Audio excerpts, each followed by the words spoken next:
Trigger warning. This episode contains mature themes and depictions of violence, including sexual violence. It may be upsetting or triggering for some listeners and readers.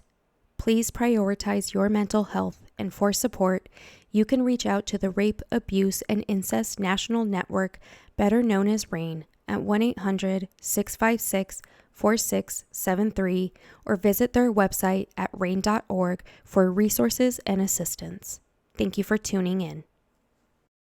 To Lauren, my name is Celene Beth Calderon, and I never actually had the pleasure of meeting you.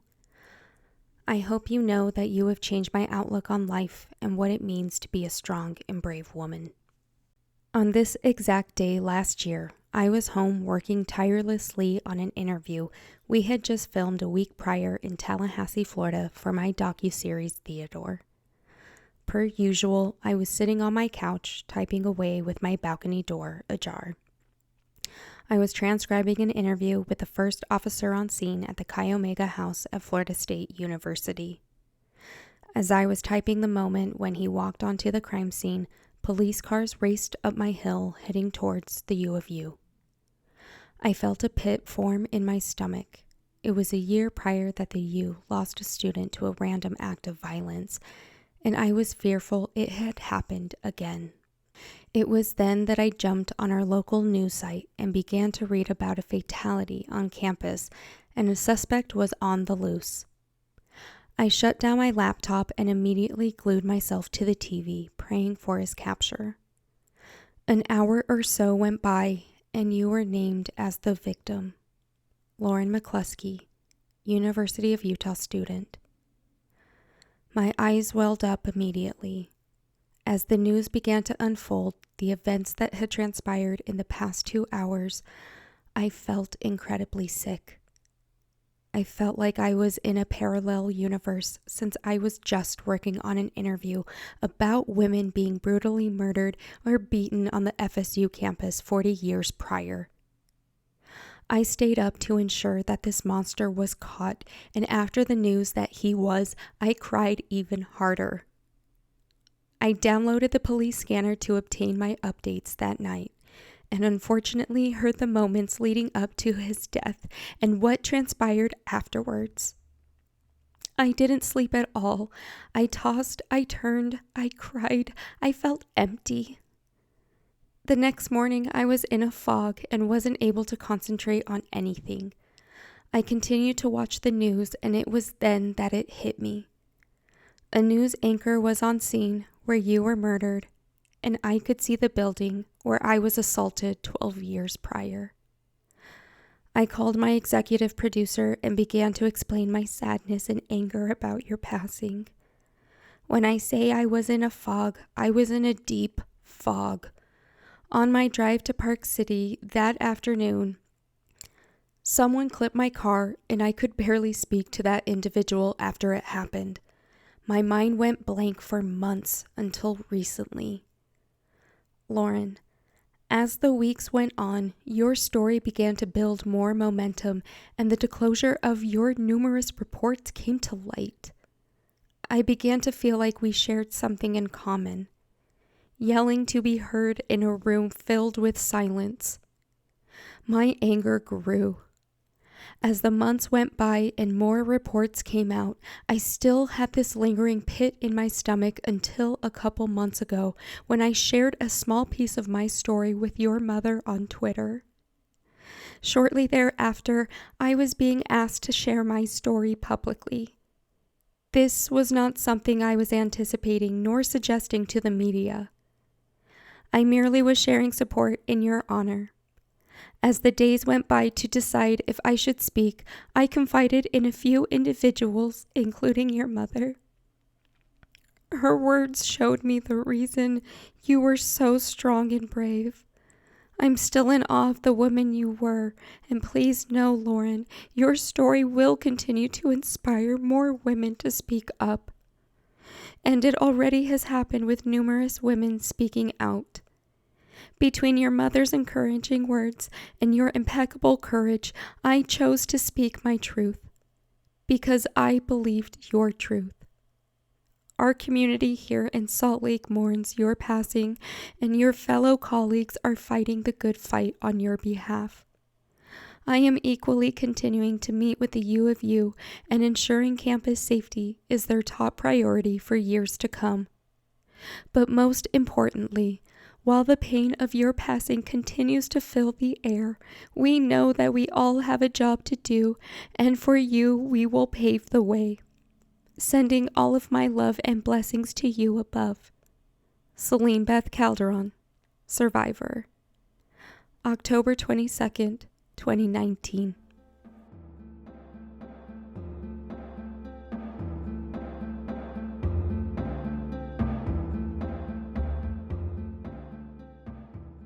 Hello, my name is Celene Beth Olson, and I am a survivor of sexual abuse and domestic violence. I know survivors are listening because we are everywhere. My trauma does not define me as a person, a wife, a mother, a filmmaker, or an advocate. For over 7 years, I've worked in film and television, focusing on true crime, and I've had the privilege of meeting incredible survivors who have taught me so much about trauma and healing. Their resilience inspires me to continue my work and advocate for others. I am here today because of someone who fought for her voice to be heard. She followed all of the steps to raise awareness about her life being in danger, but most importantly, she did everything right. October 22nd, 2018 is technically where the story begins. I had just returned from filming in Tallahassee, Florida, where I sat down with a retired police officer who was on scene at Florida State University after the Chi Omega murders in January 1978. Margaret Bowman and Lisa Levy were murdered by the notorious serial killer, Theodore Robert Bundy. Not only would he murder 2 innocent women, but he also left Kathy Kleiner Rubin and Karen Chandler with wounds they are still healing from today. I sat down with the first officer on the scene, and he went through every moment as he tried to rationalize what he was looking at. On Monday, October 22nd, 2018, I was home for the evening, transcribing his interview with my balcony window ajar.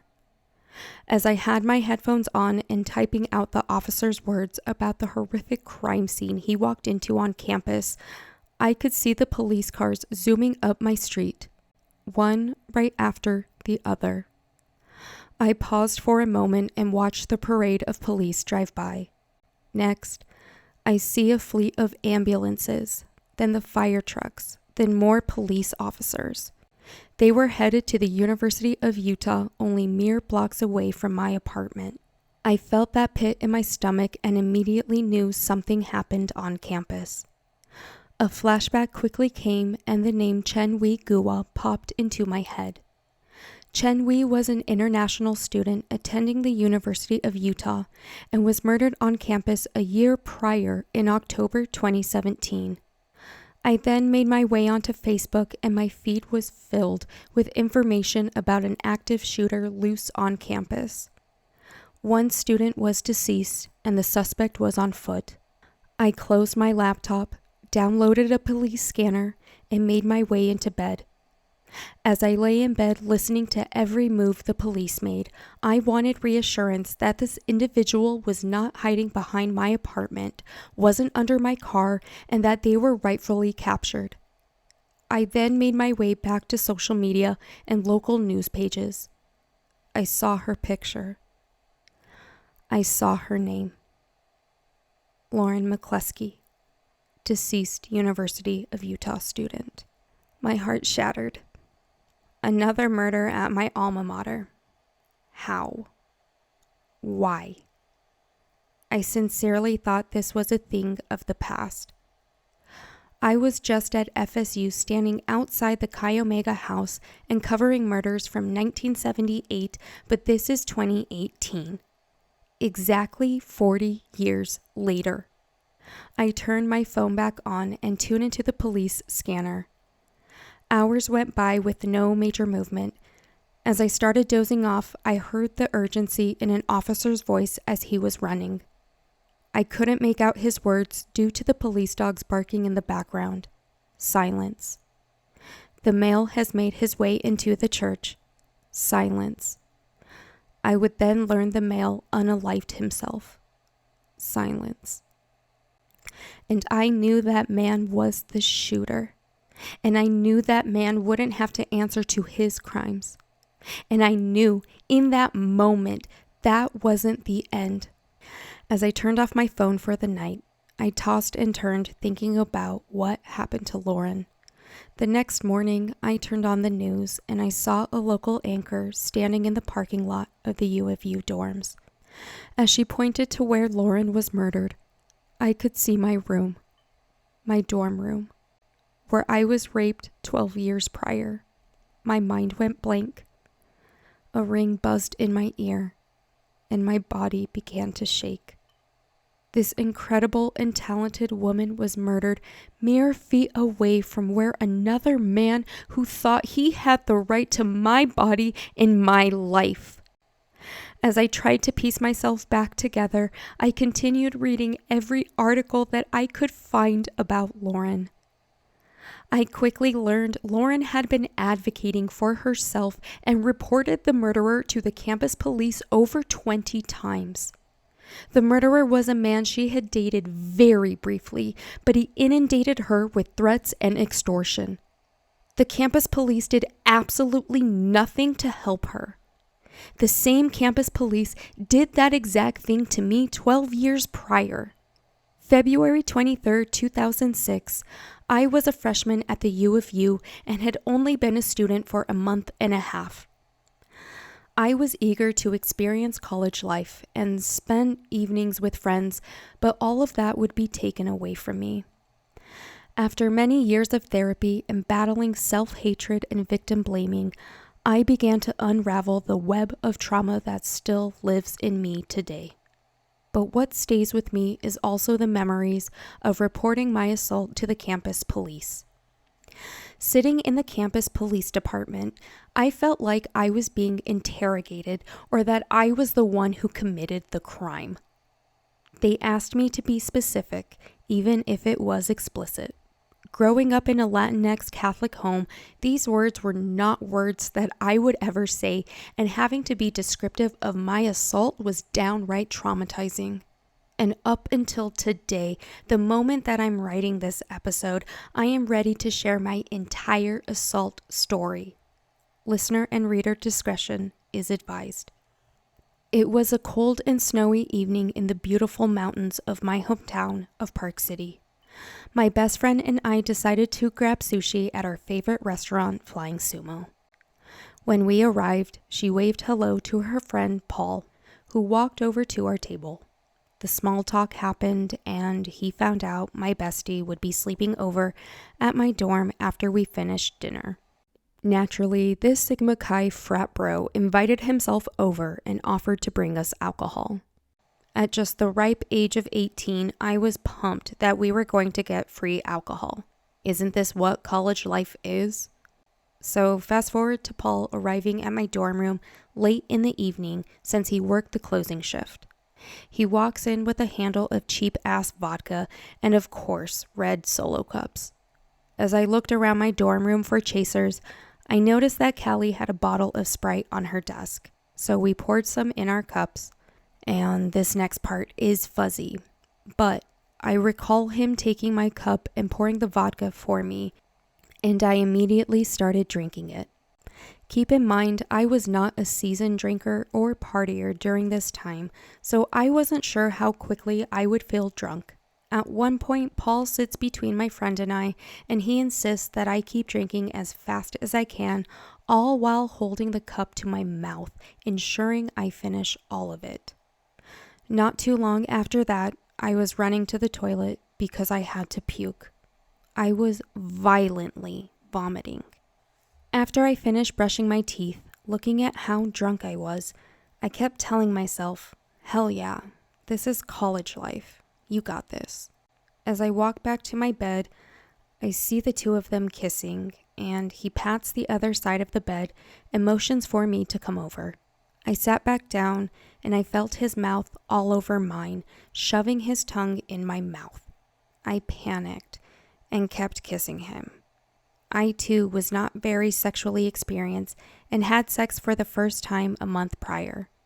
Shortly after that, Paul let us know that his other frat bros were on their way to come and hang out with my friend.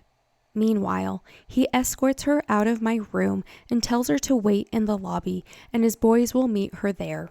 I found this information out much later because by that point, I was passed the fuck out on my bed.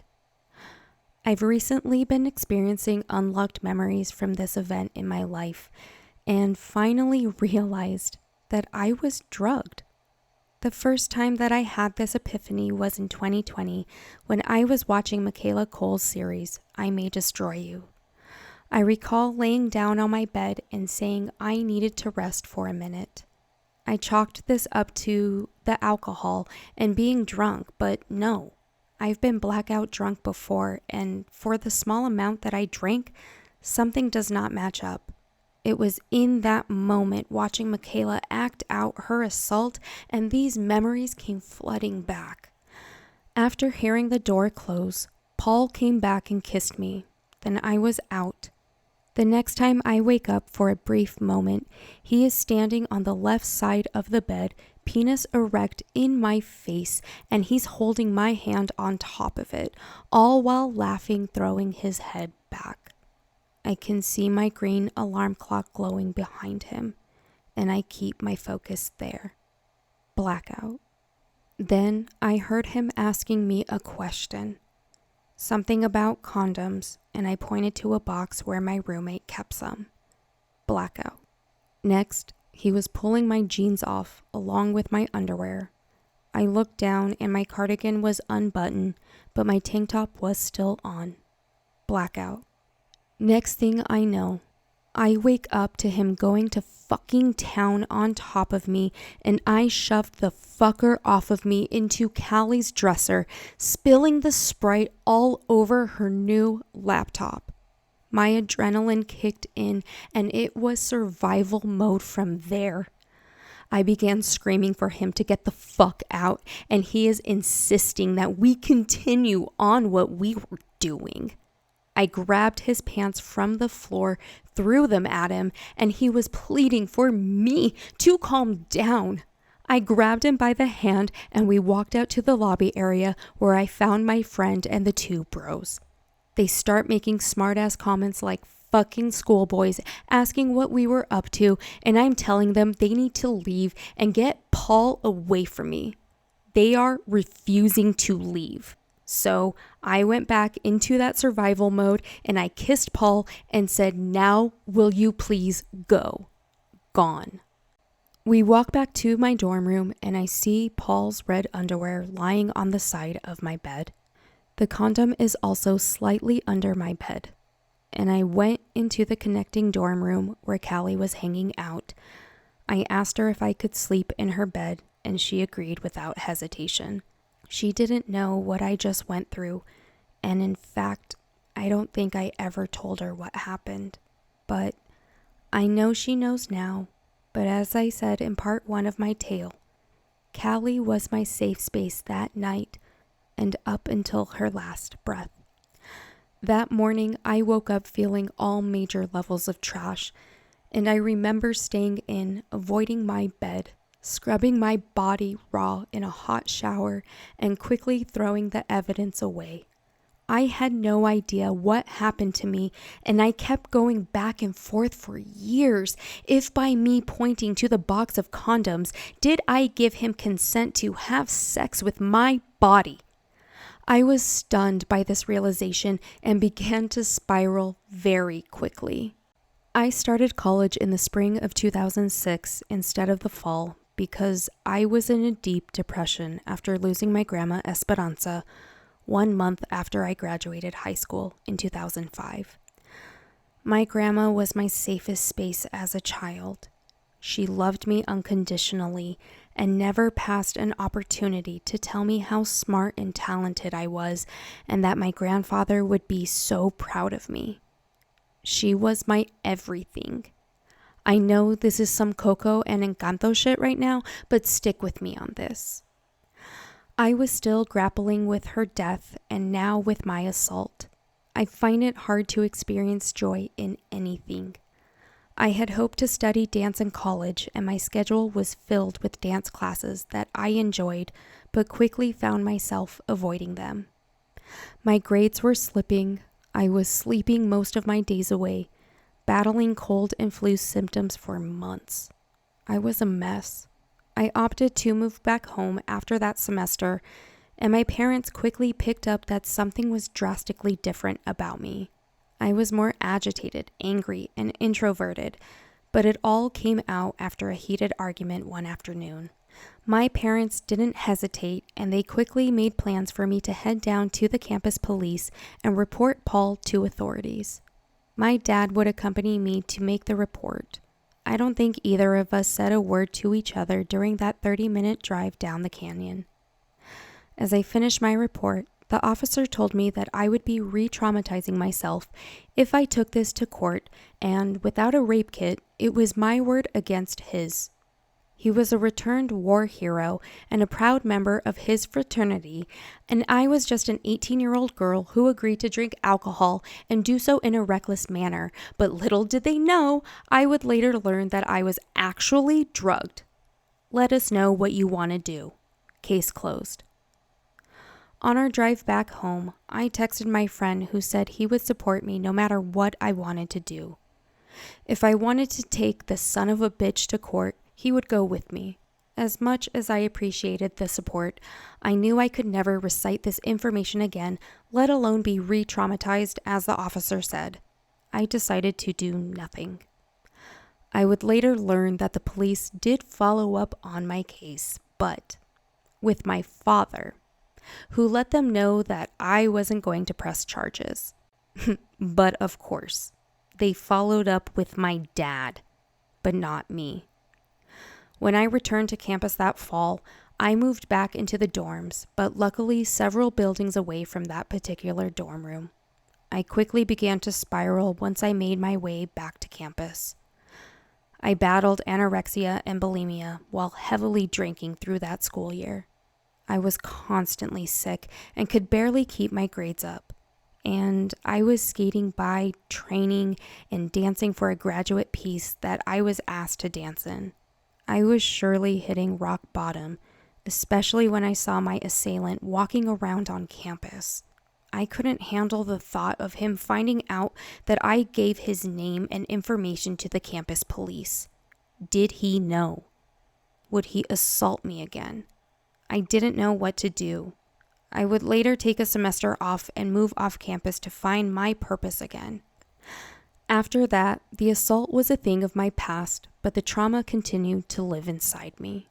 At least I thought the assault was a thing of my past. When I moved off campus, I hated dance, and I never wanted to pick it up again. I finally auditioned and completely bombed it because I put zero effort into it and lost my passion for dance. I needed a break from school and figuring out what I wanted to do with my life. As the years passed, I experienced the highs and lows of college life, including the dating scene, football games, the parties, all of it. From the year of 2007 to 2011, I put myself in questionable situations with men and had no major boundaries because I was severely traumatized. I was constantly called crazy, dramatic, and overly emotional by these men, and I believed them for so many years. I mentioned in part 1 that I was in an abusive relationship with multiple abuse cycles, but the one that took the cake began in the spring of 2011. While this relationship was toxic from the jump, it was laced in love bombing and trauma bonding. It was on track to be a big disaster, and it was. While physical violence wasn't a regular occurrence, there was one particular evening when I thought I was going to die. This man that I was dating was using a variety of substances regularly, including steroid injections. One evening, we got into the biggest argument, roughly 9 months after we started dating and only 6 months after my abortion of our child. I knew I couldn't bring a child into this world when I constantly feared for his life and mine. That night, I knew he had used more than usual, and I addressed him about it, and he gaslit me and refused to tell me the truth, even though I could see it all over his face. I was trying to Google what I needed to be aware of in case he did overdose on something, so I read to keep him alert and tried lightly tapping his cheek, so of course he assumed I was going to slap him, and he shoved me into his dresser. I then grabbed his phone since mine was upstairs, looking to call for help. I grabbed it and ran into the bathroom, and he caught up with me. He punched a hole in the door, then put me in a headlock and cut off my breathing. I am 5'2", and my only option is to fight back, so I bit him as hard as I could, and I drew blood.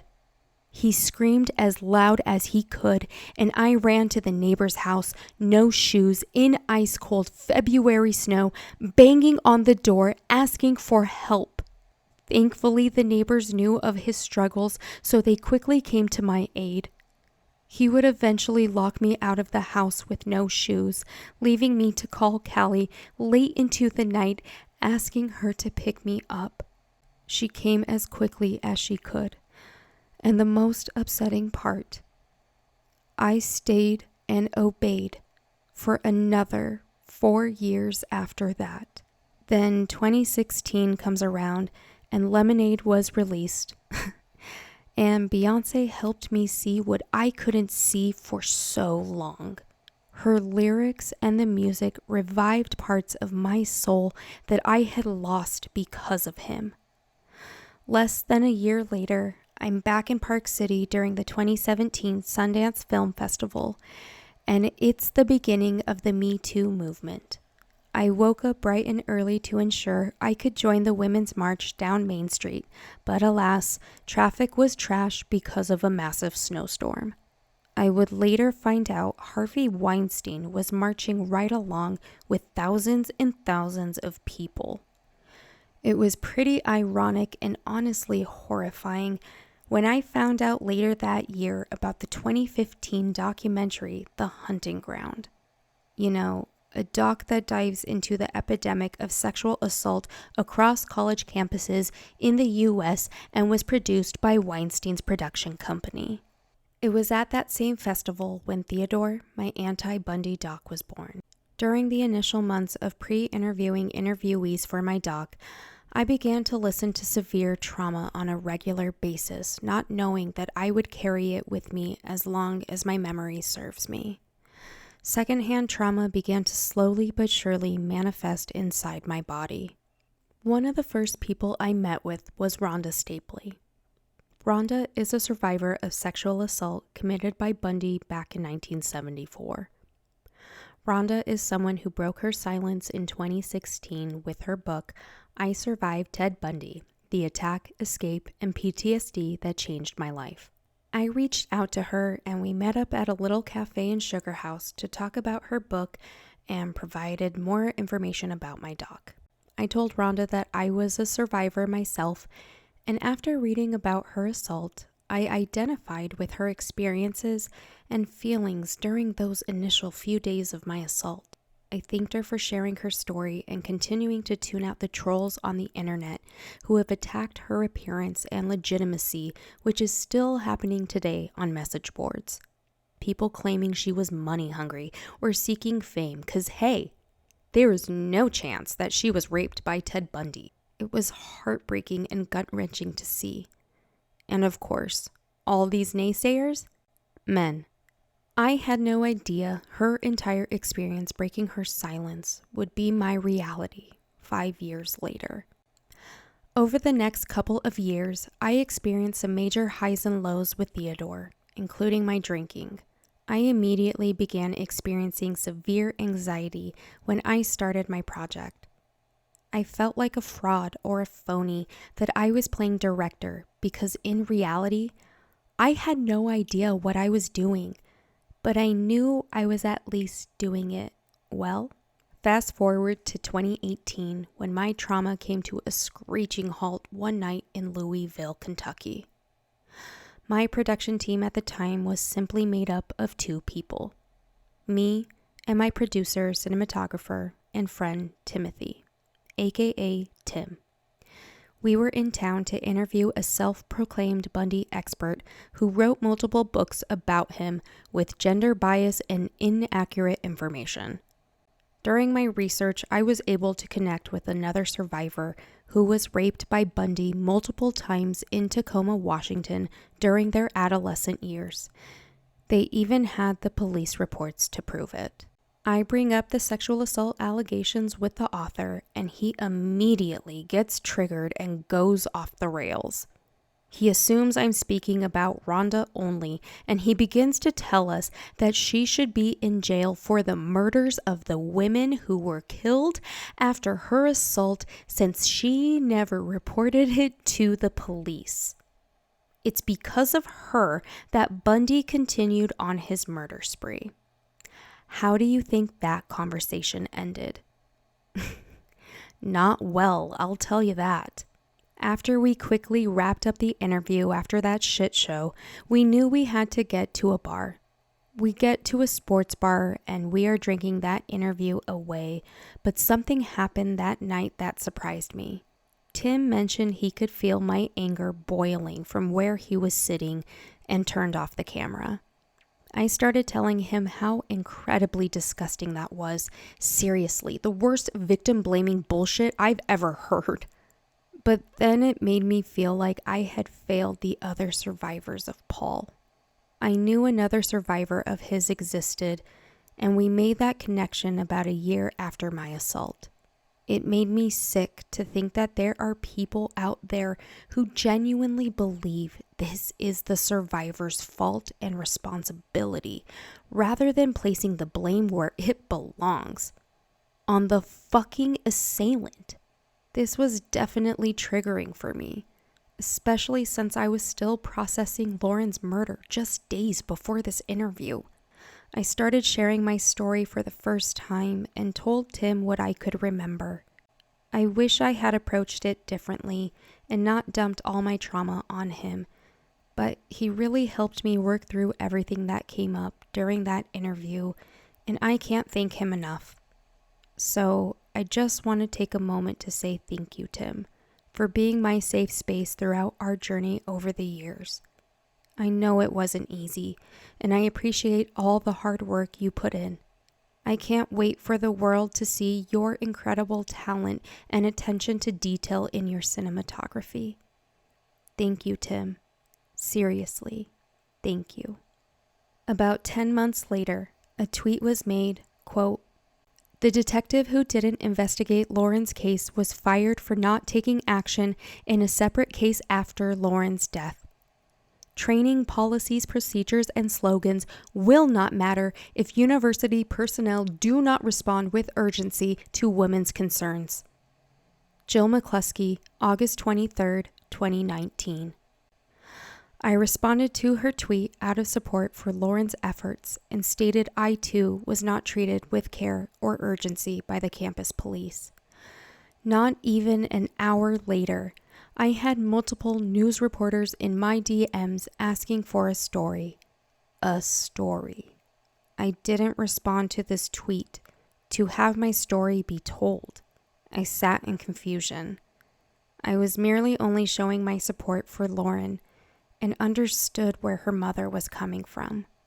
I took a few weeks to think about speaking publicly and how this could potentially help the McCluskey family during such a traumatic time. While my heart was saying yes, my trauma was saying no. At this point in my life, I was convinced that I was not a statistic, that I was immune to PTSD, and I moved on from my assault many years ago. Within those few weeks and several months after, my PTSD manifested in ways I never knew it could.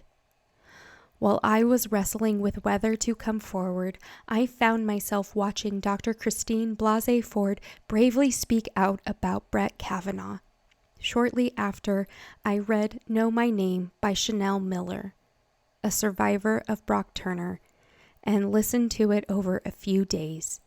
Both Chanel and Dr. Ford gave me the final nudge I needed to break my silence.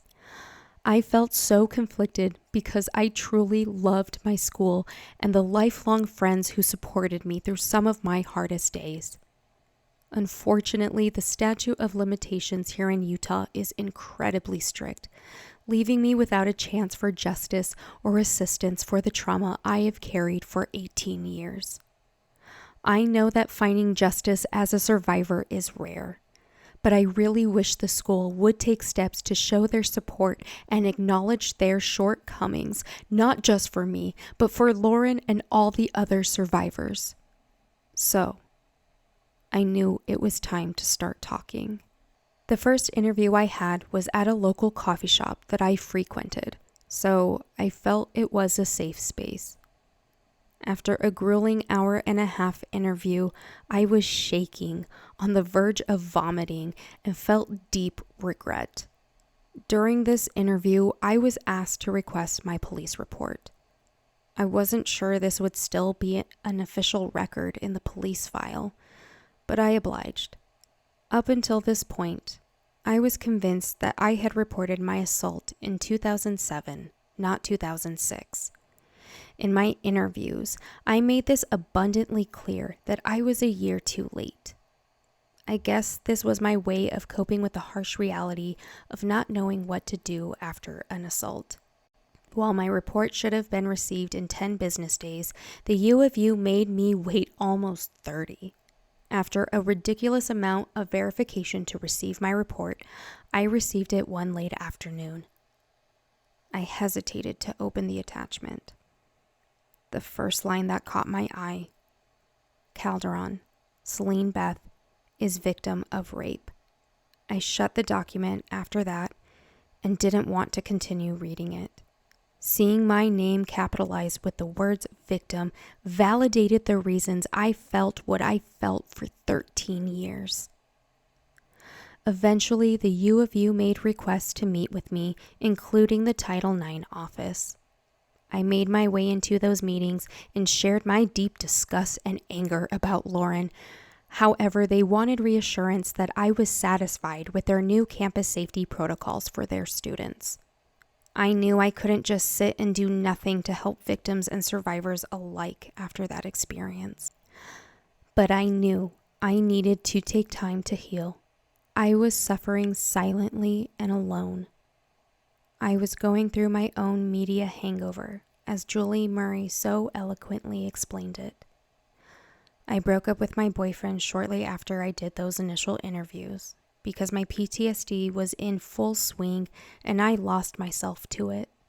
Roughly 2 months after breaking my silence locally, Sarah Kalin and I arrived at the Watergate Hotel, and like I said, yes, that Watergate Hotel. It was a chilly fall night in beautiful DC, and I had just flown first class for the first time. I was feeling great. I was having an amazing time already, but that changed a few hours later. Sarah picked me up in Philly, and we spent the whole 3-hour drive catching up. By the time we arrived at the hotel, we were already a bit late for the last podcast on the left show at the Death Becomes Us festival. I wasn't very familiar with these guys. I'd only heard a few snippets of their show, and honestly, it was definitely not my thing. The humor was pretty jarring and concerning. Imagine my surprise when I found their show to be quite cringe and just not my style. But then, who was that guy pacing back and forth behind the stage and along the aisles? I tapped Sarah and asked, "Is that Billy?" She looked over and gave me a knowing glance. Yep, that was definitely him. This was my first and only in-person encounter with Billy Jensen and Ben Kissel. After the show, Sarah and I headed backstage to catch up with other friends at the festival when Billy walked right past us without a word. "Hi, Billy," Sarah called out. He paused, gave us a brief, half-assed acknowledgement, and offered a quick sloppy hug. "Hey guys," he said before moving on to wherever he was headed next. Sarah and I exchanged glances and decided it was time to call it a night. Just then, we were invited to join some people from the show for drinks downstairs at our hotel where all the talent was staying. We agreed and headed off to get ready for hopefully an evening of fun. As we make our way into the bar, I see the last podcast people, along with the festival director, and then Billy. Billy, sitting at the bar, notices us and immediately hugs Sarah, and then, "Celene!" starts hugging me pretty snug and a little too long for my liking. "Hey Billy, how are you doing?" It's pretty damn obvious he's drunk, so we make our way to the other side of the bar. Sarah and I are picking up on some weird vibes, so we just decided to tune it out. We order some pretty drinks and get back to catching up. During our chat, we talked about the Bergeron case, which a lot of people know from her hit podcast, Why Can't We Talk About Amanda's Mom? This is a case that is near and dear to our hearts, involving the brutal murder of Renee Bergeron, who was known as a sex worker in the small town of Mobile, Alabama. Billy makes his way over and asks what we are talking about. Sarah briefs him on the case, but he chooses to interrupt her after hearing the term sex worker. He begins sharing stories about the prostitutes who serve all the men here in DC, and they are probably all around us. Then giggling like the stupid frat bros again. Sarah and I are not impressed. We decide to continue our conversation, turning our bodies toward each other. Maybe 5-10 minutes go by, and then I hear Billy loudly saying to Kissel, "Do you know who she is? Have you heard about her Bundy dog Theodore? Selena's brilliant. You have to talk to her." I look up as soon as I hear his loud ass voice say my name. Kissel's mouth is gaped open and just staring at me blank-eyed. I immediately get weirded out. Then Billy starts calling me over to chat with Kissel. I glance at Sarah, and she picks up on my vibe. She knows I'm ready to leave. We decide to blame our early exit on my travels and say our goodbyes. As I look at the bill in front of Kissel, I realize they've put everyone's drinks on one tab. I tell Sarah I'll ask the bartender if they can remove ours so I can cover them. Even though I was feeling the ick already, I wanted to remain polite and reminded myself, hey, these are big name podcasters. I should be so lucky to be here with them tonight. I mean, that's what I'm telling myself as I'm walking over to them. Once I get over there, Ben starts telling me how beautiful I look tonight. My eyes and my lips are so pretty. "Oh, thank you," I say as I'm nodding. "Hey, I'd love to pay for our drinks so I can ask what are you up to tonight? You're not leaving now, are you?" I could see how lit up he was by the smell of his beard and his irritated eyes, and yes, he was that close to my face. "Yeah, I had a really long travel day, but you're so pretty. Like really, really pretty." By this point, I'm trying to figure out how to pay for these drinks and getting more irked with Kissel. "Babe, I've got this. I've got your drinks. It's not a big deal, but you should stay and hang out." "That's okay. Do you have Venmo? Happy to send you some money." He continued on the same song and dance, but then by the miracle of God, he finally opened up the Venmo app and let me pay him while still pestering me about my plans. I've got an edible with my name on it. I'm pretty exhausted. "Oh, I'll take an edible." "Oh, okay, I can go grab one and bring it down for you." He's already getting ready to stand up, and the next thing I know, a large hand smacks the back of my head, then long fingers going in and out stroking my hair. "Where are you two going?" I turn to answer Billy and notice he is standing so close to me that I'm sandwiched between the two. Keep in mind, Billy is 6'4" and Ben is 6'7", and again, I'm 5'2". I'm just grabbing Ben an edible and then calling it a night. You have edibles? Can I have one? Sure. Next thing I know, I feel a hand on my back and Kissel escorts me out of the bar. Hey, it's totally cool if you want to stay and hang out. I can go up and grab them for you guys. Nah, it's all good. I'll come with you. As we entered the elevator, my heart was beating out of my chest. I'm trying to come up with conversations to let him know I am tired and don't want to hang out. So I say something about Sarah and I having an early morning. Then he tells me he's traveling for Marcus's wedding first thing, so he can't hang out too much longer. The elevator doors open and we have a short walk to my room. We get to the door and I say, "Okay, I'll quickly grab that if you..." He opens the door after I scan the card and walks me in. I turn right into the bathroom that's filled with glass. I knew the bottle was in my toiletry bag, but I was fumbling, trying to find it as quickly as I could because at that point, I could see Ben, who is completely blocking the bathroom door, all while heavily panting. I was shaking because his panting sounded sexual and I had no idea what he was going to be doing when I looked up. At the time, I didn't know my PTSD from the assault with my ex in the bathroom would radiate through my body and mind at this moment. I started picturing Ben attacking me, throwing me into the glass. I was in survival mode once again. I look up and we make eye contact and he's giving me the look. Well, here you go. I can go back down and take this to Billy and then find Sarah. Ben drops his shoulders and I could tell he was annoyed with me. He slowly turns to the door and walks back to the elevator. Have a safe trip. No acknowledgement. Once I make my way back down the elevator, I meet Sarah and tell her I have Billy's edible. She let me know he already left, so we made our way back to the room. The minute our hotel room door closed, we talked about everything that had just happened. I was in shock, confused, and felt yucky inside.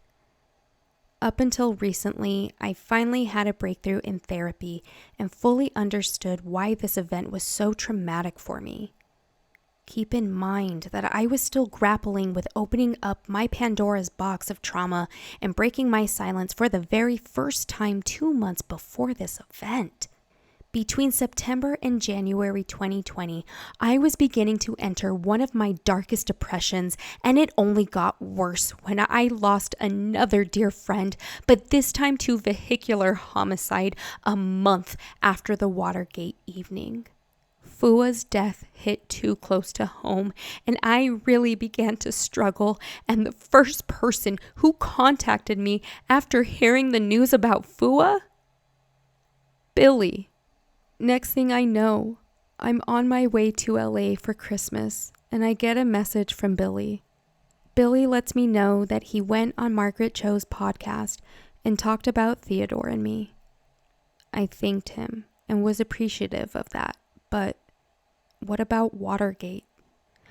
During the same drive home, I was trying to rationalize what happened with Ben. I couldn't shake the thought of him possibly hurting me, but it was as if he was giving off that vibe. Something that never sat right with me was the way Billy was talking about me to Ben. It seemed somewhat rehearsed or calculated. It really took me back to Paul and his frat brothers. I was mortified. The next time I would face Ben Kissel would be in the summer of 2020. We had a mutual friend at the time, and they offered to get me on last podcast to talk about the Lori Vallow Daybell case that I was covering for Conveyor Media's podcast, The Chosen Ones. This case is very important to me, and I'll talk more about that at a later time. But since there was so much going on at that time with the case and with the kids being found, it felt like this case was never going to end. And each day was more horrifying than the other. I felt strongly that I wanted to make sure this case didn't get lost in the media, because what happened to JJ and Tylee is one of the most horrific things I have ever heard. and the people I met and made friends with. I care about them so much, and I know they are still hurting and healing today. And I so wish I didn't do this interview, but I did, and it truly was so uncomfortable, and I'm pretty sure you can hear it in my voice. But before we started recording, I waited patiently with Henry on Zoom while we waited for Ben to show up. I can't remember how much time passed because I was so anxious and borderline scared to see Ben again, but was also very curious to know if he even remembered me. And no, he absolutely did not remember me, but he does now. I was feeling drained mentally, physically, and emotionally, but as January rolled around, I knew it was time for Sundance. I was gearing up for my first seasonal job at the festival, and one of the best perks was attending screenings and experiencing Q&A sessions with some of the most impeccable filmmakers of our time. My world was about to be rocked after the first premiere I attended, Emma Sullivan's debut documentary, Into the Deep. What began as a light-hearted doc about a quirky inventor in Copenhagen took a dark turn when journalist Kim Wall disappeared after boarding Peter Madsen's submarine. The film quickly shifted focus, transforming into a chilling exploration of the truth. For the first time, I realized that Theodore was not only traumatizing me, but Tim as well. I recently rewatched Into the Deep, and it struck me how different it was from the version I'd seen back in 2020. And I know the reasons why, but that's not my story to share. After the Q&A finished, I made my way back down to Emma. I thanked her for her honesty and rawness in the film and discussion.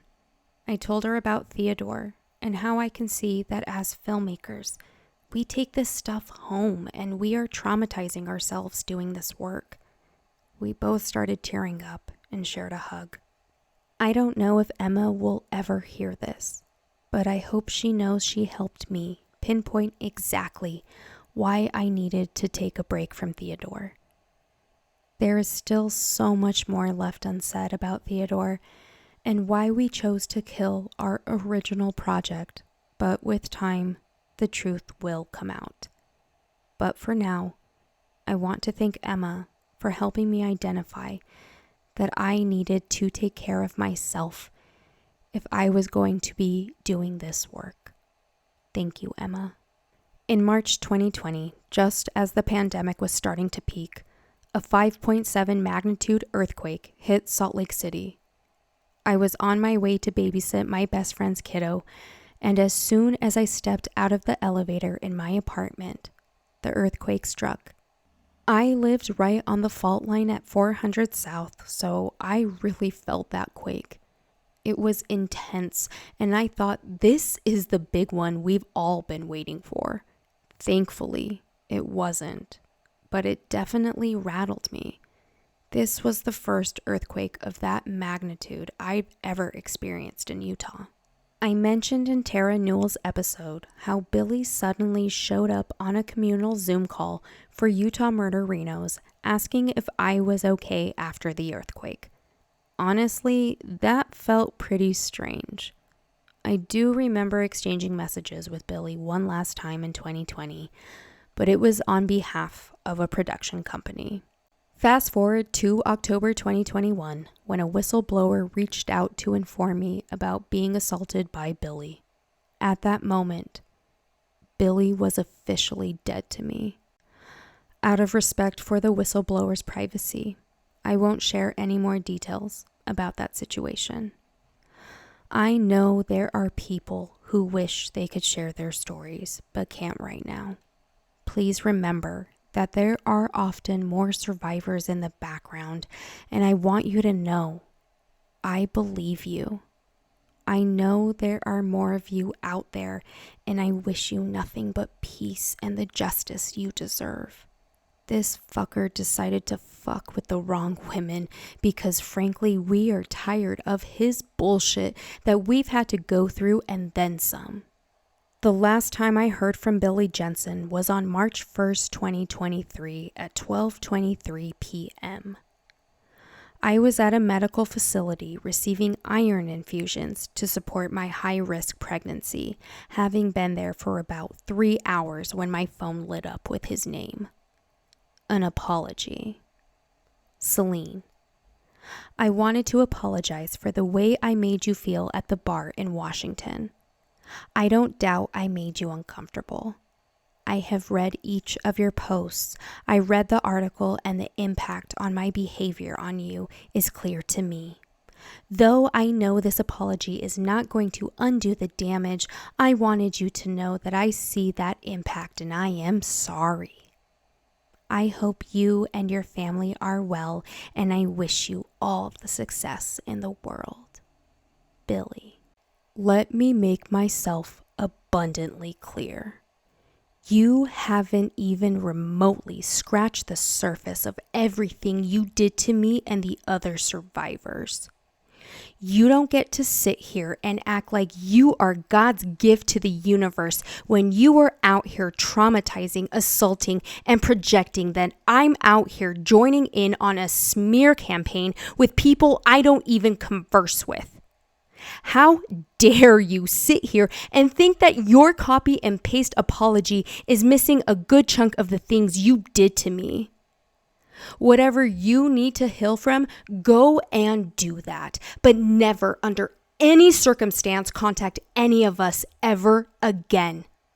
We don't owe you anything. And in fact, you are still victimizing us. We didn't ask for this, so stop acting as if you are actually taking ownership of the hell you put us through. You and James Renner, two people who I loathe more than anything, both of you need to stay out of my life and any trauma survivor who you have attacked or assaulted in the past. Nobody asked for either of you to come around and victimize trauma survivors who are trying to stay alive every single day. You stole my trust, Billy. You have caused much more harm than you will ever realize. But I am telling you, you will never earn my trust again. Heal from whatever you need to heal from, but truly back the fuck up. All right, where was I? Right before the pandemic hit, I began to volunteer with the Wasatch Forensic Nurses and be a stand-in for mock rape kits for new sexual assault nurse examiners. Since I never received a rape kit, I decided I wanted to understand the process and have the knowledge to assist others. I have had over 10 plus speculums inserted, swabbed many times, and dye all over my thighs and vagina, pictures, you name it. I would lay there and drift off on my phone, but I'm so glad I know how traumatizing it is, and my heart is with all of the survivors who had to go through that entire process. I am so sorry. This volunteer position allowed me to become an official sexual assault advocate with the Rape Recovery Center in Salt Lake City. My heart was set on volunteering as a hospital advocate so I could support the survivors during their kits and be the liaison between them and law enforcement. But my health wasn't great and I was considered at high risk during the peak of COVID. However, I settled on volunteering on the crisis line and did so for about a year. What I didn't realize going into advocacy work was that I would have to face my PTSD during these trainings. I offered to volunteer for an extended training for SANE nurses where I had to come up with an assault story, and naturally, I told mine. I wasn't prepared for the wave of emotions that came over me because it felt like I was heard and believed for the very first time and that my story mattered. And what I went through that night wasn't okay, and it most certainly was not my fault. It was on that particular day that I applied to become an official sexual assault advocate. As I made my way through the 40-hour training, I never knew how many post-traumatic symptoms I suffered from daily. And the most revealing one was my sense of time. I finally gained the courage to read my report back in 2020 and noticed the date of my report. I reported only a few months after my assault, not a year like I had shared with the press.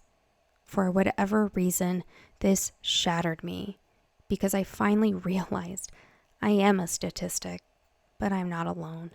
As 2020 continued, my drinking, isolation, and depression got the best of me. I woke up some days hoping I would get sick and be done with this life. I had no joy in life.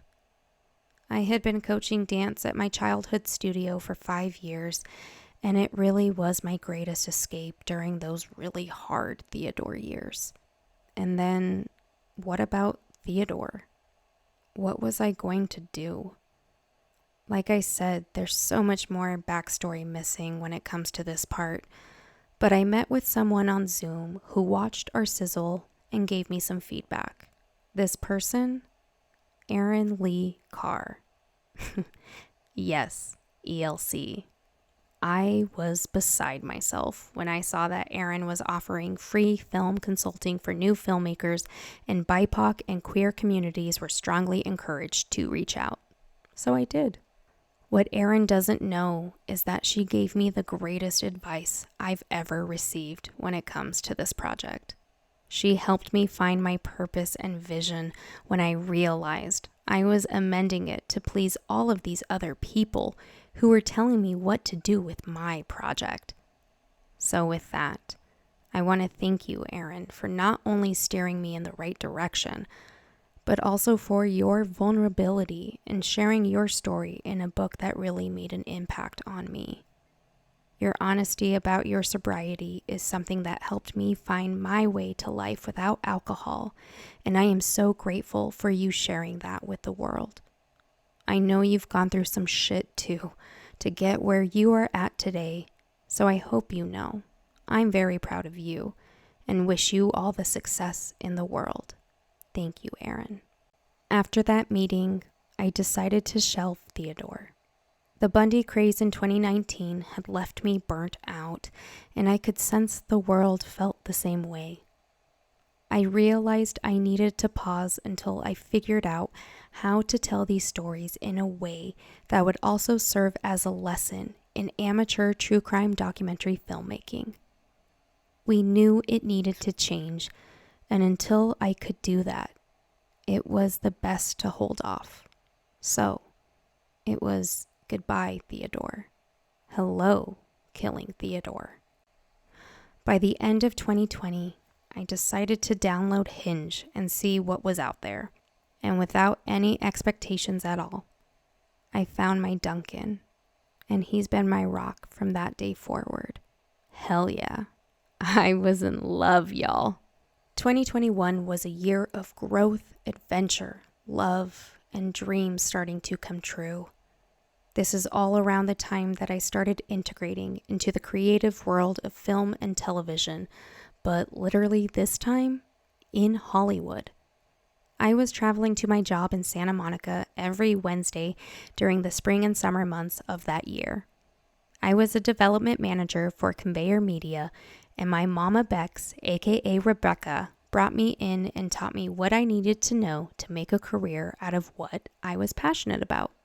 When I met Rebecca at El Rey Network, I never knew I was befriending one of the greatest humans I have ever met in my entire life. Much of my success in the early years of my freelancing career, I owe it to her and Jessica Everlith. Bex and Jessica have been my biggest support system when it comes to the highs and lows of this industry and as a creative. These women taught me patience, faith, and leaving things in God's hands. I felt like a young bird leaving the nest as I embarked on some incredible projects soon after. However, 2022 took an unexpected turn right from the start, as I continued advocating for Billy's whistleblower case and would eventually find myself being deposed. I want to make it abundantly clear that neither myself nor the whistleblower wanted any of this in the public. There were people who took advantage of the situation and started a narrative about Billy and the allegations against him. Reddit became a place of conversations for people and knew this was probably going to become public information. We needed to brace ourselves and come up with a plan. Both the whistleblower and I had to go into survival mode while doing our best to conceal their identity and ensure nobody would try to name them. I made many posts on my Instagram, and every single one was discussed and approved by the whistleblower. And I've chosen to leave all of these posts up because, in the famous words of Real Housewives of Salt Lake City's Heather Gay, receipts, proof, timeline, screenshots, fucking everything.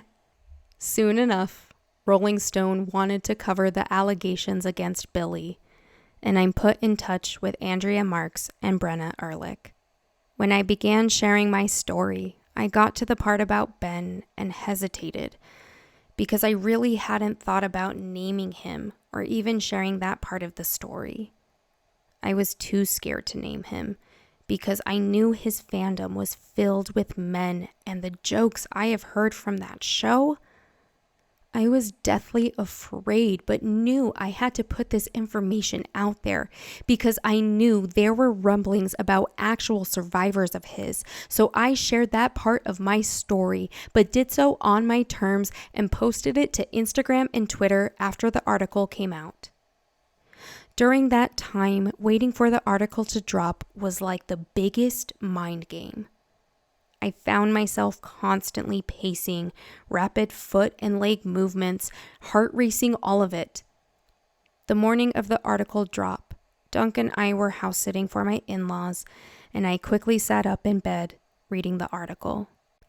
I noticed quite a bit of quotes from Billy trying to discredit me and say that I was part of a smear campaign. I know allegations about Billy that the public does not know. And I am here to say he got way too much say in this article, but it equally showed me the piece of shit that he really is. Thankfully, there wasn't too much uproar about Billy being outed as an abuser and sex pest, since it was somewhat common knowledge by this point in the true crime community. He was known as an absolute creep. However, the uproar came when I made my post about Ben Kissel, and just like I feared, his fans came out hot. I debated deleting the post, but I knew I couldn't.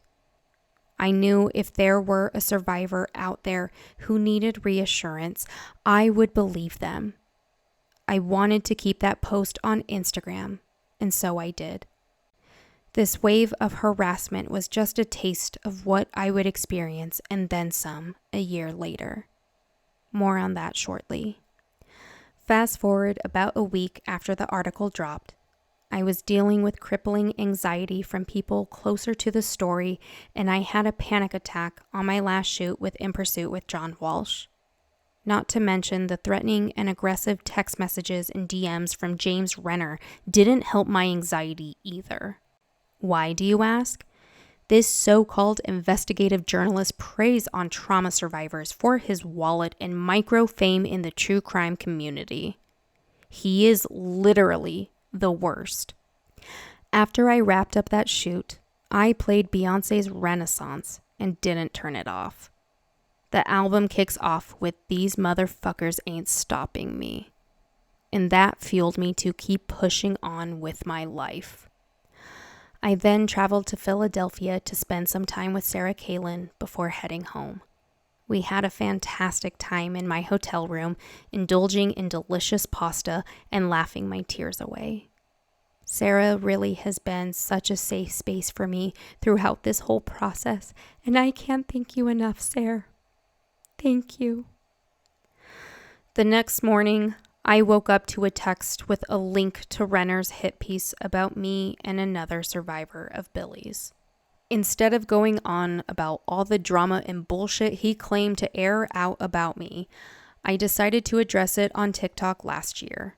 So if you want to know more about my shortcomings, immaturity, and the alleged criminal accusations made against me from the time I broke my silence in 2019, feel free to check it out. Renner, once again, if I were on an FBI list, I wouldn't be allowed to work alongside the FBI and US Marshals. Give me a fucking break. There's even a compelling article from the New Yorker titled True Crime Addict and the Problem of Internet Sleuths, published in 2016. It does a great job of detailing Renner's corrupt journalistic practices and the trauma he caused for Julie Murray and her grieving family. So once again, James Renner, back the fuck off. By the time things started to settle from the first Rolling Stone article, I found out I was pregnant with my baby girl, and all of that slipped away as I entered my pregnancy era. Shortly after finding out I was pregnant, I went on a mission to find a therapist and finally started healing so that I could be present, clear, and a strong mother to my daughter. She was my biggest priority since I knew I showed early signs of infertility and took nearly a year to get pregnant. Fast forward to February 2023. I'm pregnant and noticing more silence breakers sharing their stories in the media. It's then I discover a woman I once followed on Instagram, known as House and Habit, who aggressively attacked these survivors in the media, all while praising Ghislaine Maxwell. And yes, that Ghislaine Maxwell. I shit you not. I'll dive into the House and Habit saga soon, but for now, just know that she came after me in my DMs when I chose to speak out against her harassment of survivors who had just broken their silence in Hollywood. I've seen Jessica Reed Krause perpetrate a cycle of trauma by turning survivors' stories into gossip, all while claiming to be an unbiased independent journalist. Her so-called journalistic integrity is morally corrupt to say the least. Before I knew it, a wave of her followers started sliding into my DMs, harassing me just as I was entering my third trimester. I quickly backed off to protect my mental health and my baby. The damage she has done is significant, and I can only hope she continues to be exposed for her horrific behavior alongside her friends like Alex Jones, the guy who infamously claimed Sandy Hook was a conspiracy and that no children were murdered. That's the kind of company she keeps. After that ordeal, I poured my heart and soul into preparing for the birth of my first and only child in early May of last year. Unfortunately, her arrival was incredibly traumatic and ended in an emergency C-section. I can't express how challenging postpartum has been, especially with the extra scar tissue in my abdomen. My body is still healing. Fast forward to August and my world turned upside down. Callie's childhood cancer returned with a vengeance during the last 8 months of her life. On top of that, I received news that my Auntie Aminta wasn't doing well either, and both were expected to pass just days apart. In the midst of this, I learned that a survivor of Ben Kissel's came forward just weeks before I saw their post, and suddenly they were in my DMs, but I won't share more to protect their privacy. Their story is not mine to tell. Over that course of time, I began to spiral. While I was on very thin ice with my mental health, things really started to take a turn for the worst, and the harassment was back and then some. Reddit was on fire, with people discrediting both of my experiences that night at the Watergate. Some were saying Ben only wanted to see where his edible came from and make sure it wasn't laced with something, acting as if I was ungrateful for him to be following me to my safe space. It's backwards and completely fucked up, but I've had to tune it out. I know what my truth is, and by me sharing this entire story allows me to control the narrative because you are hearing it directly out of my mouth. My story, thankfully, was a blip in the Rolling Stone article by E.J. Dickinson. And for that, I am so thankful for EJ and her team for doing their due diligence and ensuring I was telling my story in a safe space. That was also in part to Andrea Marks for also being someone I could confide in, and I greatly appreciate you all. Thank you for amplifying our stories. After the article was published, I felt numb. It was then that I learned about Sarah Benincasa and Amber Rose, who shared their stories following the allegations against Kissel. I was horrified to discover how long they held onto their secrets. My memories from that time are hazy. The grief, postpartum struggles, and the demands of being a mom made it hard to process everything. I knew my actions were important, and I recognized how terrifying it was for a long time. But I refused to stay silent any longer after being mistreated for so long in this true crime community. It's not all roses and sunshine when it comes to trauma and entertainment.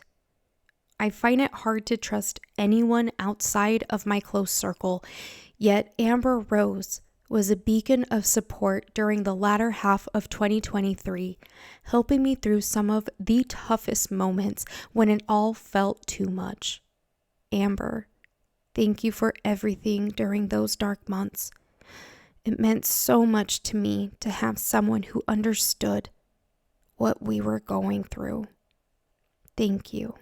However, I found myself in a terrible position with two people I believed had my best interests at heart. Instead, they exploited my trauma, my safety, and my family. When I say there was a smear campaign against me, it feels almost too ridiculous to unpack. People are so desperate for their big break on TikTok or to make a name for themselves in Hollywood, even if it means doing so on the backs of SANDV survivors. They thought they could break me down, assuming I wouldn't fight back. I draw the line when a lawyer leaves me a voice message during Callie's celebration of life, asking how to get an agent in Hollywood to keep the conversation going. Hope you listen to this message tomorrow, they said. Really? But I'm the one labeled as unhinged and narcissistic, accused of having Munchausen's, which I still don't quite understand, but okay. I spent therapy sessions on this high school bullshit during one of the lowest points in my life. Thankfully, my husband stood by me through it all. It wasn't easy for him to witness, and we shed many tears together. There were countless sleepless nights as I navigated my own struggles while trying to be present for the greatest gifts I've ever received. I love my baby and my family, and I'm committed to doing the hard work that will pave the way for future generations. We deserve safety, compassion, and support because life can feel isolating when you are unsure if anyone truly understands what you are going through. My family means everything to me, and I will do whatever it takes to protect them. They give me courage and all the love I've ever needed. As long as we are together, I know my future will be bright. I see survivors living and thriving, but I also recognize the daily battles we face. The people in my circle are some of the most genuine individuals you could ever meet.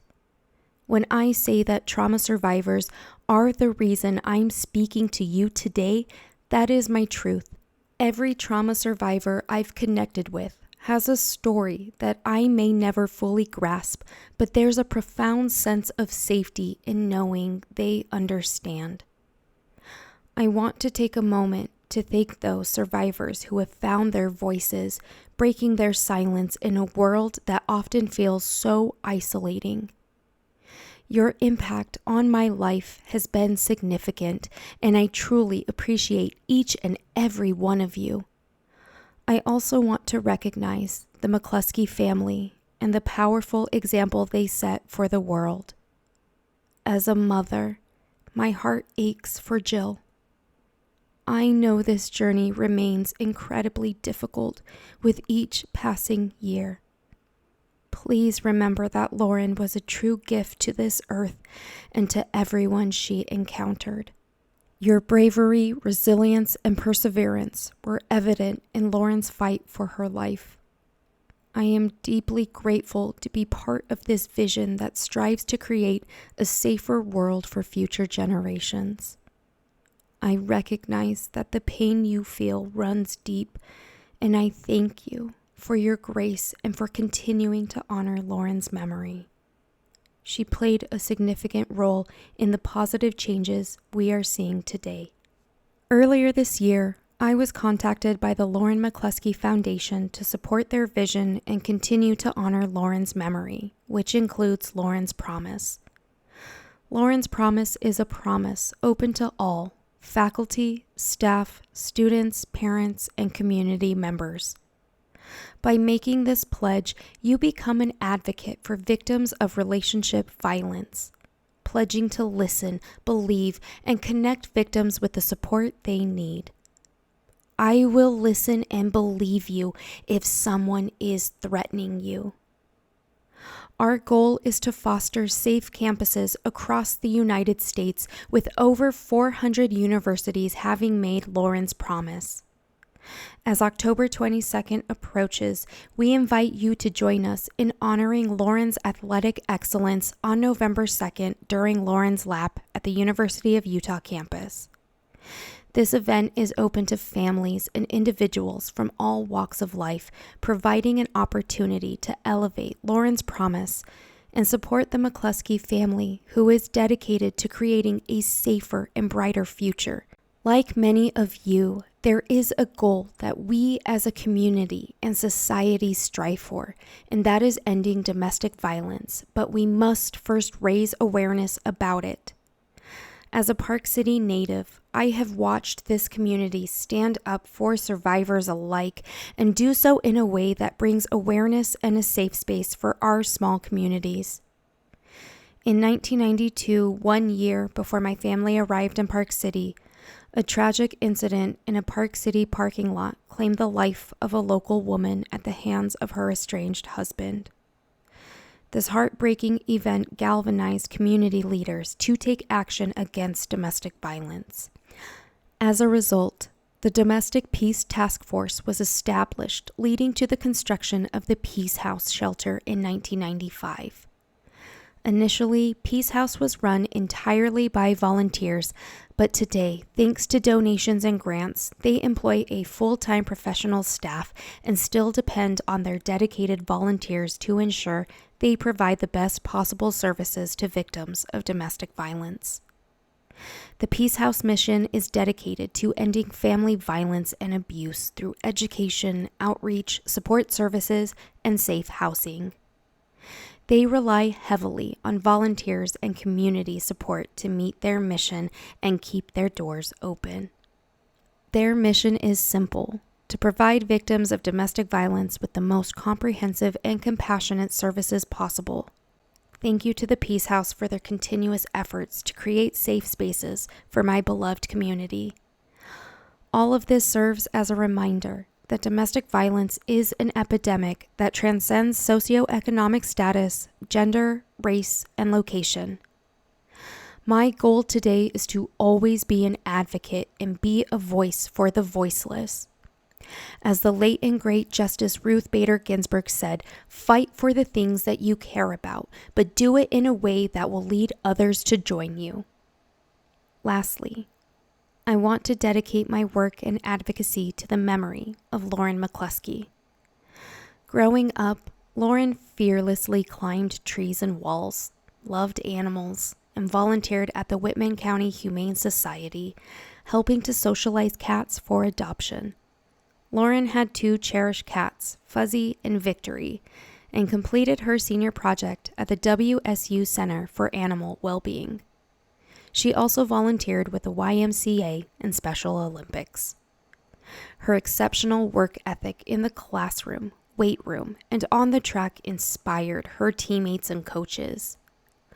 Although often described as quiet, she chose her words thoughtfully and actively engaged in class discussions, impressing her professors. In college, Lauren truly flourished. She was always kind, loved spending time with friends, enjoyed dancing, and had a strong singing voice, and even tried stand-up comedy. A dedicated Christian, she was a member of the Fellowship of Christian Athletes at the University of Utah. Lauren was a deep thinker with a strong interest in philosophy and a keen sense of right and wrong.